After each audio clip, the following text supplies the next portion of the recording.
नमस्ते, थर्ड आई में आपका स्वागत है। आज थोड़ी बात कर ली जाए वोट कटवा लोगों की। वोट कटवा की बात मैं इसलिए कह रहा हूं कि जैसे देश में इस समय बिल्कुल पोलराइज चुनाव है। एक तरफ बीजेपी लेड एनडीए और दूसरी तरफ कांग्रेस लेड इंडिया। हालांकि इंडिया के बाकी घटकों को ये अच्छा नहीं लगता है कि वो कांग्रेस लेड बोले, लेकिन चलिए भाई, बिना किसी पार्टी के लेड इंडिया, ये इतना पोलराइज है। और उसको जब आंकड़े में आप देखने की कोशिश करिए तो आपको समझ में आता है कि या तो इसको वोट देंगे या इसको वोट देंगे। अब ऐसे में अगर कोई थर्ड पार्टी आती है तो वो अहम किरदार हो जाती है।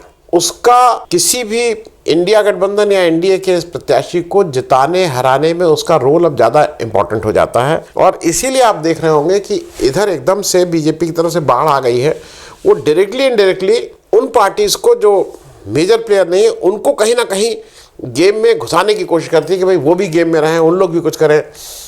मैं आज 3 स्टेट की बात करूंगा, जम्मू कश्मीर, हरियाणा और महाराष्ट्र की। लेकिन पहले आपको एक ओवरऑल सिनेरियो दे दूं, उससे समझना आसान हो जाएगा। 2019 का जब इलेक्शन हुआ तो जो पहली 10 पार्टी थी जो अलाइंड थी, मतलब या तो एनडीए में थी या यूपीए में थी और अब इंडिया गठबंधन में है, जो पहली 10 in terms of vote percentage, मैं उसके ब्रेकअप नहीं दे रहा हूं, टोटल दे रहा हूं।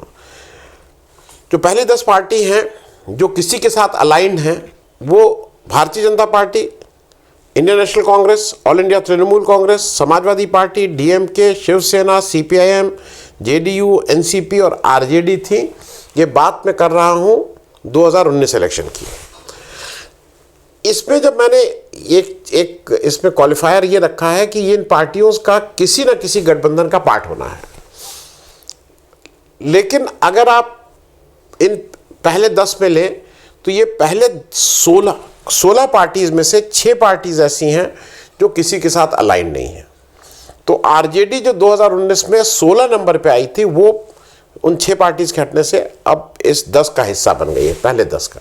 मैं अपनी बात शायद समझा पाया हूं। अब जो 6 पार्टी जो किसी के साथ अलाइंड नहीं थी वो कौन कौन सी थी? बहुजन समाज पार्टी इस बार भी किसी के साथ अलाइंड नहीं, वाईएसआर कांग्रेस इस बार भी किसी के साथ अलाइंड नहीं, तेलुगु देशम पार्टी इस बार वो बीजेपी के साथ अलाइंड थी, फिर बीजू जनता दल किसी के साथ था पिछली बार नहीं, इस बार एआईएडीएमके पिछली बार बीजेपी के साथ अलाइंड थी, इस बार नहीं है।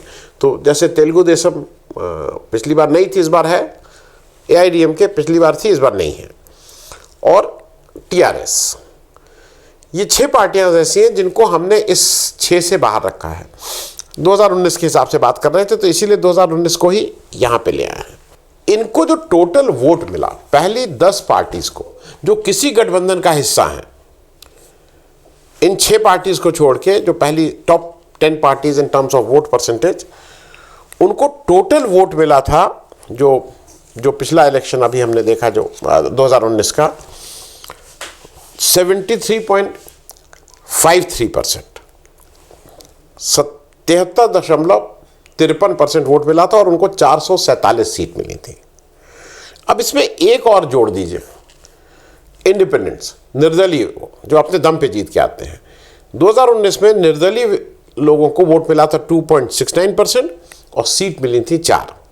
तो अगर टॉप 10 अलाइंड लोगों को, मतलब जो किसी गठबंधन का हिस्सा है, उनके वोट परसेंटेज और निर्दलीय के वोट परसेंटेज जोड़ दिए जाएं तो 76.22% आता है और वो कुल सीटें होती हैं 451। अब एक इंटरेस्टिंग डेटा आपके साथ शेयर करूंगा। अब 76.22% तो इन 10 पार्टियों में हो गया।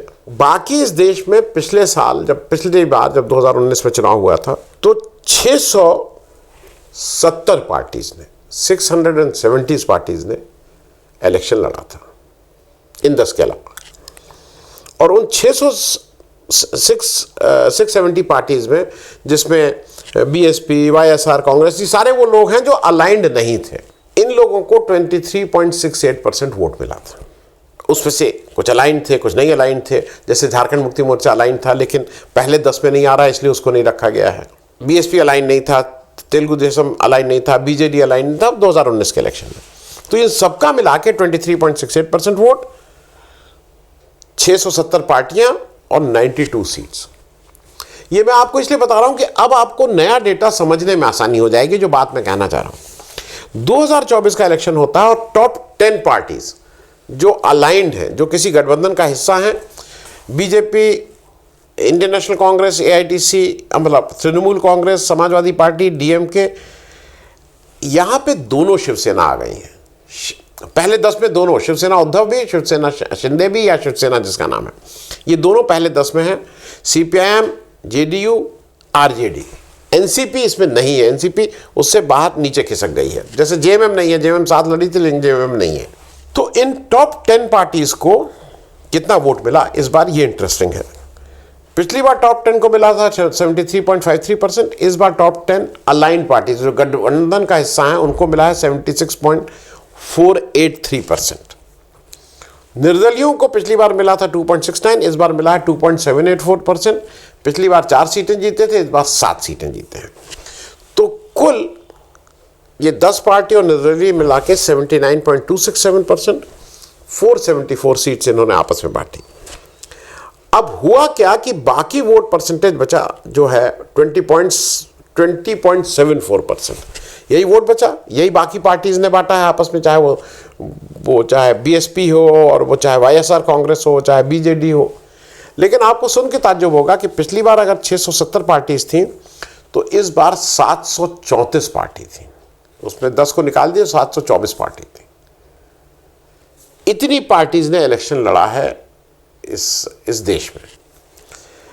और इन पार्टी के बीच में पिछली बार 670 पार्टीज में 92 सीट्स मिली थी, इस बार 724 पार्टी में 76 सीट मिली है। सीट के नंबर कम हो गए हैं, वोट श्रिंक हो गया है। अब इसमें असली बात आती है, जहां से मैं आपकी बात चर्चा शुरू कर रहा हूं, कि ये अब वोट कटवा जो है ये इंपॉर्टेंट हो गए हैं, क्योंकि बाइपोलर है, पूरी तरह से 2 जगह अलाइंड है वोट। अब इसमें अगर कोई वोट काटने के लिए आ जाता है तो वो उसका अहम रोल हो जाता है।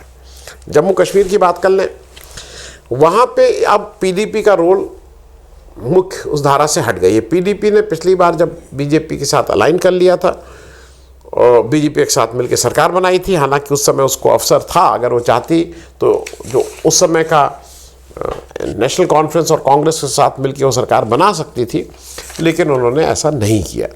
तो अब सरकार उन्होंने बीजेपी के साथ बनाई और उसका खामियाजा भी अब ये है कि पीडीपी वैसे तो इंडिया गठबंधन की सब मीटिंग्स में आ रहे थे, सब जगह आ रहे थे, लेकिन जब जम्मू कश्मीर का इलेक्शन होता है तो वो नेशनल कॉन्फ्रेंस के उनसे उनका मामला नहीं जम पाता है।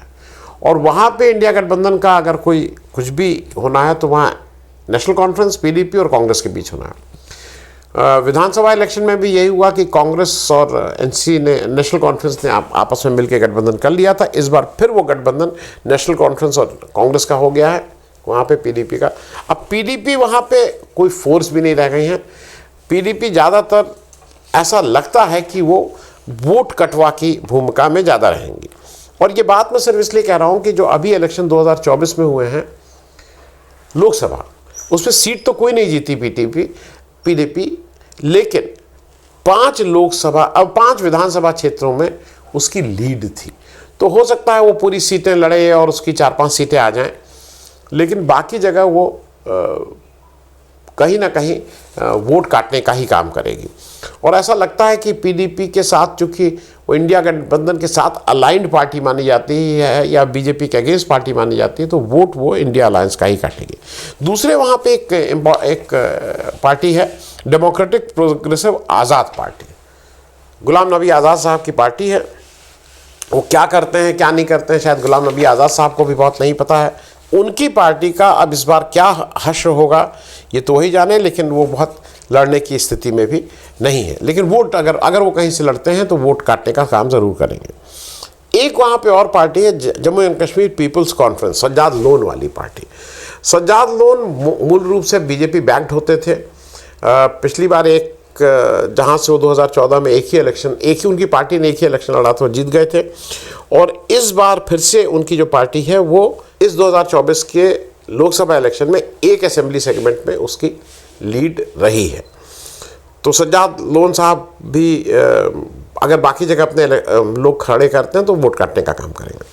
अब एक नई पार्टी आई है AIP, और ये इंपॉर्टेंट है, इसके इंजीनियर राशिद साहब इसके मेंबर ऑफ पार्लियामेंट बन गए हैं, उनका प्रभाव है और वो काफ़ी जगह अपने कैंडिडेट्स भी खड़े कर रहे हैं। अब देखने वाली बात ये होगी कि उन कैंडिडेट्स जो खड़े कर रहे हैं वो किसका वोट काटेंगे।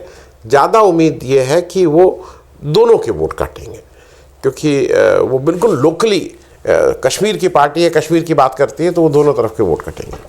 अब आ जाइए हरियाणा में। हरियाणा में 4 ऐसी पार्टीज़ हैं जो वोट काटने का और इधर से उधर किसका वोट काटेंगे ये अभी काफ़ी कुछ क्लैरिटी है। जैसे JJP है, JJP मूल रूप से जाट की, दुष्यंत चौटाला जी की जाट बाहुल्य पार्टी है। वो अगर वोट काटेगी तो वो वोट इंडिया गठबंधन ही का काटेगी। अब आइए, एक गठबंधन वहाँ बना है इंडियन नेशनल लोकदल और BSP के बीच में। BSP कांग्रेस के वोट भी काट सकती है, अरे माफ़ कीजिएगा, BSP BJP के वोट भी काट सकती है। INLD तो मूल रूप से जाटों के वोट ही काटेगी। अब यहाँ चौथे प्लेयर आ गए हैं आम आदमी पार्टी। अब आम आदमी पार्टी किसका वोट काटेगी ज़्यादा, ये ज़रा अभी बहुत आसान नहीं है कहना, क्योंकि आम आदमी पार्टी जाटों में के बीच उसका दबदबा नहीं है, बनियों के बीच में है, पंजाबियों के बीच में, और ये वोट ट्रेडिशनली BJP के साथ जाते हैं। तो अगर आम आदमी पार्टी मजबूती से लड़ती है तो मेरे अनुमान से वो ज़्यादा नुकसान BJP का करेगी बनिस्बत कांग्रेस के। तो ये तो बात हो गई हरियाणा की। तो ये लोग भी इन मतलब ये जो वोट काटेंगे और किसको जिताने और हराने का काम करेंगे वो देखने वाली बात होगी। उत्तर प्रदेश में हमने देखा था कि मायावती जी को किस तरह से BJP ने सक्सेसफुली BSP को यूज़ करके कैंडिडेट चेंज करवा के अपने कैंडिडेट की थोड़ी स्थिति बेहतर की थी। महाराष्ट्र में चीज़ें इस समय क्या है कि वहाँ ऐसी ही कई पार्टी हो गई हैं। शिवसेना के 2 धड़ हो गए हैं, NCP के 2 धड़े हो गए हैं, वहाँ ये सब एक दूसरे से लड़ रहे हैं। ऐसे में वहाँ ज़्यादा पोलराइज और हो गया है। और मुझे वहाँ पे जो पिछले इलेक्शन में वंचित बहुजन अघाड़ी ने कुछ वोट पाए थे, 2.8% शायद विधानसभा में पाए थे, 4.6% कुछ मतलब लोकसभा में पाए थे, वो एक फोर्स है। इस बार मुझे लगता है कि महाराष्ट्र वाले विधानसभा इलेक्शन में वो फिर से अकेले जाएंगे। वंचित बहुजन अघाड़ी, अगर आपको याद हो, लास्ट मिनट तक वो आए थे, बातचीत कर रहे थे, इंडिया गठबंधन में उठ बैठ रहे थे, हो जाएगा, लेकिन आए नहीं। और ये BJP को सूट करता है। तो BJP को सूट करता है कि वंचित बहुजन अघाड़ी अलग लड़े, BJP को सूट करता है कि BSP अलग लड़े। और वहाँ पे AIMIM भी एक अपने में एक हिस्से में उसकी ताकत है। वहाँ से एक बार औरंगाबाद से शायद वो एक बार एक MP भी जिता चुके हैं, तो उनका भी एक प्रभाव क्षेत्र है और वो भी यहाँ पे वोट काटने का ही काम करेंगे। और महाराष्ट्र नवनिर्माण सेना जो उसका क्या होगा, ये अभी राज ठाकरे जी की उस पार्टी विधानसभा इलेक्शन पिछली बार तो लड़ी थी, इस बार और 2.3% वोट भी पाई थी, इस बार लड़ेगी कि नहीं लड़ेगी ये बहुत क्लियर नहीं है। मोटे तौर पे बात ये हो रही है कि इस बार वोट इन पार्टीज़ को जिनको प्रमोट, जैसे झारखंड में उन्होंने एक नया शुरू कर दिया BJP ने कि चंपई सोरेन जी एक पार्टी फ्लोट करेंगे। पार्टी फ्लोट करेंगे तो JMM और इंडिया गठबंधन का नुकसान करेंगे। प्रशांत किशोर जी वहाँ ताल ठोक रहे हैं बिहार में, वो नए बात कर रहे हैं। वो कह रहे हैं कि अगर 125 सीट नहीं आई, अब उनकी अगर क्लियर मेजॉरिटी नहीं आई तो क्या क्या कर देंगे वो। तो अब देखिए वो क्या क्या करते हैं, लेकिन फिलहाल वहाँ उनका दावा है कि उनकी क्लियर मेजॉरिटी, उन्हीं की पार्टी जनसुराज उनकी अपनी पार्टी की क्लियर मेजॉरिटी आ रही है। लेकिन इस इलेक्शन में अब धीरे धीरे ये भी होता जा रहा है कि इलेक्शन इतने टेक्निकल होते जा रहे हैं और किसको लड़ाने से कौन से वोट कटेंगे और कैसे आपकी उस पार्टी की एडवांटेज हो जाएगी जो डायरेक्टली इनडायरेक्टली उस पार्टी को प्रमोट कर रहा है। और इसमें मुझे ऐसा लगता है कि इस गणित में BJP बहुत आगे है, लेकिन एक गणित और होता है जो आम जनता का गणित होता है, जो लोकमत का गणित होता है। तो उसमें शायद वो अपने हिसाब से BJP जितनी भी वो चालाकी कर ले कि भाई इसको लड़ा दो, इसको कर दो, इस पार्टी को बना दो, लेकिन अंत में जब लोगों को अपना फैसला लेना होता है तो शायद ये गणित काम नहीं करता है। थैंक यू सो मच, बहुत बहुत धन्यवाद।